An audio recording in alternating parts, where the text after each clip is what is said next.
Hello दोस्तों, कैसे हो? आपका स्वागत है त्रिपाण स्टडी सेंटर में। आज जो हम करने जा रहे हैं ज्योग्राफी के चैप्टर, यानी ज्योग्राफी जो भूगोल है, ये अत्यंत महत्वपूर्ण चैप्टर होने वाला है, क्योंकि इसमें हम भूगोल के विषय में बहुत ही विस्तार पूर्वक चर्चा करेंगे। चलिए देखते हैं हमारा आज टॉपिक क्या है। Lava emerges from to the earth as an interior support that a temperature increasing to about to the center of the earth. The difference observations show that the rate of increasing of temperature is not uniform from to the surface to about to the earth as center. It is a faster in some place that is the other. In this beginning, this increasing at on average rate of the 0 Celsius, so every is a 32 meter increasing the depth. There is a most important point here. There is a 32 meter increasing the depth. There is a 1 Celsius is increasing of the temperature. There is a most important. And at the such as a constant rate is increasing temperature at the 10 kilometer depth, the temperature will be approximately is a 300 Celsius, and at the 40 kilometer depth it will be a 1200 Celsius. There is a very amazing here, and the most important, at this rate is the Earth's interior should be a melted state. Yet it is not so because the rock is bearing under to the pressure of the several kilometer thickness of overlying rock melt at the higher temperature, and then similar rock at the surface. A basaltic lava rock is which melt at 1250 Celsius. At the surface will be melt at 1400 Celsius at the 32 kilometer depth. There is the most important. The extra heat required for the melting in the produced by radioactivity. It is a result of the breakdown of the atomic nucleus of the mineral, emitting radiant energy in form of heat from two rocks. The behavior of the earthquakes above is another evidence of this phenomenon. The further is a confirmed that is a composition of difference layer. It is a variable as it is the rate of change of temperature. Will in the upper 100 kilometers increasing in the temperature is at the rate of 12 Celsius per kilometer. In the next 300 kilometer it is a 200 Celsius per kilometer, but it is only 10 Celsius per kilometer below it. Thus, the rate of increasing of temperature, when there is surface decreasing to about the center.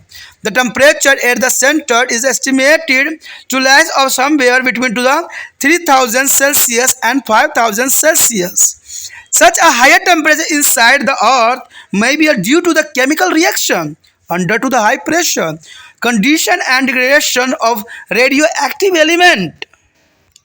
The next is the pressure. The pressure also increased for the surface to about the center of the earth due to and the weight of the overlying rock. Therefore, it is a deeper portions. The pressure is the terminal is high. The pressure near to the center is considered to be a 3 to the 4 million times the pressure of atmosphere at the sea level. At the high temperature, the material, the beneath will be melt toward the central part of the earth.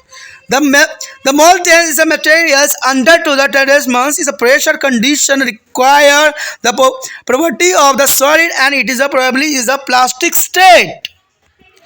The next area is the density. Due to increasing the pressure and presence of the heavier material to the earth as a center, the density of the earth as a layer also goes on increasing.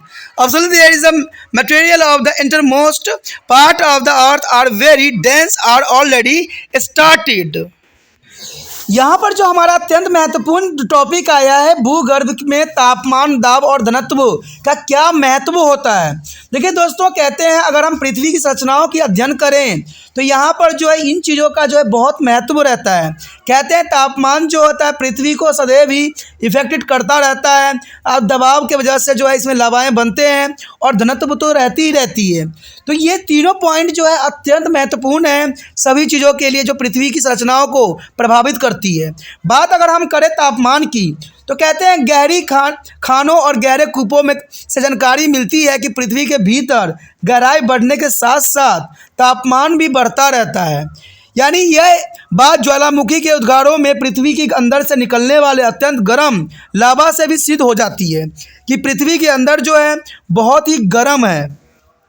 देखा जाए तो अगर हम बात करें साइंटिस्टों की, तो उन्होंने खोज ये किया था कि पृथ्वी का जो निर्माण हुआ है वो बहुत पहले समय में जो आग का गोला था, लेकिन ये धीरे धीरे जितना ठंडा होता गया यहाँ पर जीव जंतु का विकास होना संभव हो गया।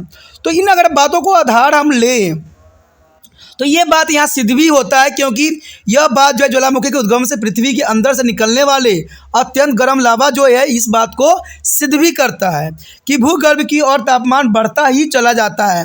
विभिन्न प्रमाणों से स्पष्ट हो जाता है कि भूगर्भ में जो है धरातल से केंद्र की ओर तापमान बढ़ने की दर एक सामान्य नहीं होता है, और कहीं पर यह तेज होती है और कहीं पर यह धीमी होती है। लेकिन अगर बात करें आरंभ में तापमान बढ़ने की औसत दर प्रत्येक 35 यानी 32 मीटर की गहराई पर जो है 1 सेल्सियस होती है, यानी 32 मीटर की गहराई पर 1 सेल्सियस नापी गई है। और तापमान की स्थिति जो है वृद्धि के आधार पर 10 किलोमीटर की गहराई में तापमान धरातल की अपेक्षा 300 सेल्सियस से अधिक होती है। कहते हैं जैसे जैसे हम धरती के नीचे चले जाते हैं वैसे वैसे तापमान बढ़ता ही चला जाता है। यदि हम बात करें अगर 40 किलोमीटर की गहराई में, तो कहते हैं 40 किलोमीटर की गहराई में जो होगा 1200 सेल्सियस से जो है टेम्परेचर होना संभव करेगा। तापमान की इस वृद्धि के दर से जो है अनुसार भूगर्भ के सभी पदार्थ पिघली हुई व्यवस्था में होने चाहिए, जो कि एक प्रमाणित रूप से देखा भी गया है। कहते हैं अगर आप जितना नीचे जाओगे उतना ही आपको टेम्परेचर मिलेगा।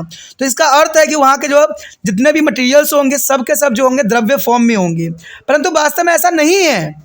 चट्टान जितनी अधिक गहराई में होगी उसके पिघलने का तापमान बिंदु उतना ही ऊंचा होगा। देखिए ये बात भी बहुत काफ़ी इंपॉर्टेंट है कि चट्टान जितनी अधिक गहराई में होगी उसके पिघलने का तापमान बिंदु उतना ही ऊंचा ही होगा। और इसका कारण यह है कि भूगर्भ में नीचे दबे शैलों पर ऊपर की शैलों की इतनी अधिक दबाव होती है, यानी ये सब प्रेशर के कारण ऐसा होता है, जिसे उनके पिघलने का तापमान बिंदु धरातल की तुलना में बहुत अधिक हो जाता है। उदाहरण के लिए बेलसलर पट्टी लावा शेल धरातल पर जो है 1250 सेल्सियस पर पिघल जाती है, परंतु वही शेल भूगर्भ में 32 किलोमीटर गहराई पर जो है 1400 सेल्सियस तापमान पर पिघलेगी। तो इससे जो है साफ साबित हो जाता है कि जो धरातल पर 1250 जो है सेल्सियस पिघलता है वही अगर हम धरती के नीचे देखें तो 1400 सेल्सियस पे पिघलता है। तो इस बात को जो यहाँ प्रमाणित किया जा सकता है। भूकंप की तरंगे के व्यवहार से भी यह बात सिद्ध हो जाती है। इसमें इस बात की भी पुष्टि होती है कि भूगर्भ में तापमान के बदलने के साथ पदार्थ की संरचना में भी परिवर्तन काफ़ी देखने को मिला है।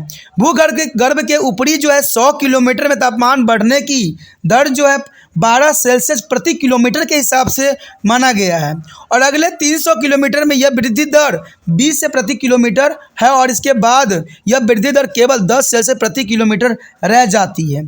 यानी जैसे जैसे आप पृथ्वी के अंदर जाओगे वैसे वैसे इसके जो है टेम्परेचर बढ़ने की दर बढ़ता ही चला जाएगा।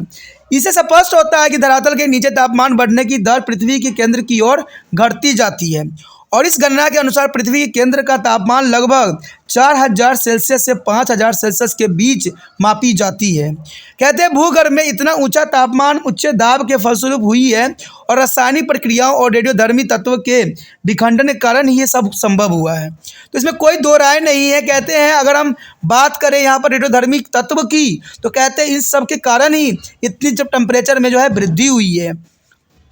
और ये बहुत बड़ी बात आ जाती है कि केंद्र में तापमान जो है 4000 सेल्सियस से 5000 सेल्सियस के बीच में होना सुनिश्चित किया गया है, जो कि एक बहुत बड़ी अमाउंट को दर्शाती है। उसके पश्चात हमारे समक्ष है प्रेशर यानी दबाव। कहते हैं दबाव, देखिए भूगर्भ में ऊपरी परतों की बहुत अधिक भार के कारण पृथ्वी की सतह से जो केंद्र की ओर जाने पर दबाव भी निरंतर बढ़ता ही चला जाता है। पृथ्वी पर जितना भार पड़ेगा उतना ही जो है आंतरिक क्षेत्र में भी दबाव पड़ेगा, ये साधारण बात है। पृथ्वी केंद्र पर अत्यधिक दाब है। यह दबाव जो है समुद्री तल पर वायुमंडलीय दाब से जो है 30 से 40 लाख गुना अधिक है। केंद्र पर जो उच्च तापमान होने के कारण यहाँ पाए जाने वाले पदार्थ को द्रव्य रूप में होना स्वाभाविक बात है, परंतु इस ऊपरी भारी दबाव के कारण यह द्रव्य रूप ठोस का आचरण करता है। संभवतः इसका स्वरूप जो है प्लास्टिक नुमा ही होती है। तो कहते हैं यहाँ बहुत इंपॉर्टेंट बात आ जाती है कि उच्च तापमान होने के कारण यहाँ पाए जाने वाले पदार्थों का द्रव्य में होना एक स्वाभाविक बात है, परंतु ऐसा संभव नहीं हुआ है। परंतु इसे ऊपरी दबाव के कारण जो है द्रव्य रूप ठोस का आचरण करता है। समझता इसका स्वरूप जो प्लास्टिक गुणनुमा ही हो सकती है। अगर हम बात करें इसके डेंसिटी की यानी घनत्व की, तो ये बात साबित हो जाता है कि पृथ्वी के केंद्र की ओर निरंतर दबाव के बढ़ने और भारी पदार्थ के होने के कारण इसकी परतें का घनत्व भी बढ़ता चला जा रहा है। अंततः सबसे गहरे भागों में अत्यधिक घनत्व वाले पदार्थ का होना एक स्वाभाविक बात है और इसके बारे में अनुच्छेद 2 पहले ही चर्चा की जा चुकी है। दोस्तों ये काफ़ी इंपॉर्टेंट बात है कि इसका तापमान, दबाव और जो घनत्व का जो है पृथ्वी पर बहुत ही प्रभाव पड़ता है। पृथ्वी पे आप जैसे जैसे आप नीचे की तरफ जाओगे आपको टेम्परेचर बढ़ता हुआ नजर आएगा और इसका सबसे बड़ा सबूत जो है लावा है, क्योंकि लावा जो है पृथ्वी के जो है आंतरिक कोर से निकलती है और वो काफ़ी गर्म होती है, इसलिए ये लावा के रूप में जो है कभी कभी विस्फोट होती है और ये तब होती है जब पृथ्वी पे काफ़ी दबाव पड़ता है।